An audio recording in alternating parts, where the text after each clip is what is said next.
അടുത്ത ക്വസ്റ്റ്യനിലേക്ക് നമുക്ക് പോകാൻ തോന്നുന്നു എനിക്ക്. Question number 17. ചോദ്യം എടുത്തിരിക്കുന്നത് സൊല്യൂഷൻസ് എന്ന് പറയുന്ന ചാപ്റ്ററിൽ നിന്നാണ്. ഡിപ്രഷൻ ഓഫ് ഫ്രീസിംഗ് പോയിന്റ് എന്ന് പറയുന്ന ടോപ്പിക്കിൽ നിന്നാണ്. ഗ്രാഫാണ്. Consider the given plots of vapour pressure versus temperature which among the following option is correct graphical representation showing delta TF depression of freezing point in freezing point of solvent in solution. Simple ആണല്ലേ? കാരണം ഈ graph കാണുമ്പോഴേ നമുക്ക് മനസ്സിലാകും. Freezing പോയിന്റിന്റെ graph നമുക്ക് നല്ല ഓർമ്മയുണ്ട്. ടെമ്പറേച്ചർ എക്സ് ആക്സിസിലും വേപ്പർ പ്രഷർ വൈ ആക്സിസിലും പ്ലോട്ട് ചെയ്യുന്ന സമയത്ത് ഒരു ലിക്വിഡ് സോൾവെന്റിന്റെ വേപ്പർ പ്രഷറിന്റെ ഗ്രാഫ് ടെമ്പറേച്ചർ അനുസരിച്ച് ഉണ്ടാകുന്ന ചേഞ്ചും അത് സോളിഡ് സോൾവെന്റ് ആയി മാറുന്ന സമയത്ത് ഉണ്ടാവുന്ന ചേഞ്ചും ഒക്കെ കൃത്യമായി നമ്മൾ പഠിച്ചിട്ടുള്ളതാണ്. And this portion represents liquid solvent and this portion represents the frozen or solid solvent. Ready അല്ലേ? And this point corresponds to the freezing point of the solvent.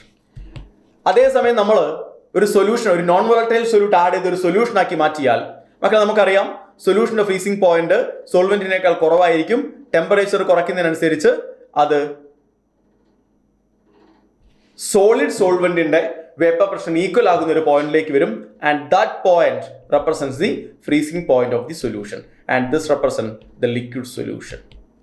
Okay, കാരണം ഫ്രീസിംഗ് പോയിന്റ് ഓഫ് സൊല്യൂഷൻ എന്ന് പറയുന്നത് liquid സൊല്യൂഷന്റെ vapour പ്രഷറും solid സോൾവെന്റിന്റെ vapour പ്രഷറും equal ആകുന്ന ടെമ്പറേച്ചറിനെയാണ് നമ്മൾ freezing point എന്ന് വിളിക്കുക. വളരെ കൃത്യമായിട്ട് ആ ഗ്രാഫ് കാണിച്ചിരിക്കുന്നത് എവിടെയാണ്? ദ ഓപ്ഷൻ 3 ശരിയല്ലേ? Option 3 is the right answer. Option 3 T0F TF. T0F TF.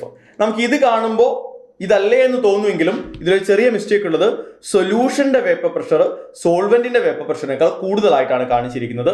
അതുപോലെ തന്നെ ഫ്രോസൺ സൊല്യൂഷന്റെ വേപ്പർ പ്രഷറിന് ലിക്വിഡ് സോൾവെന്റിന്റെ വേപ്പർ പ്രഷർ ഈക്വൽ ആകുന്ന പോയിന്റിനെയാണ് സൊല്യൂഷന്റെ ഫ്രീസിംഗ് പോയിന്റ് ആയി കാണിച്ചിരിക്കുന്നത്.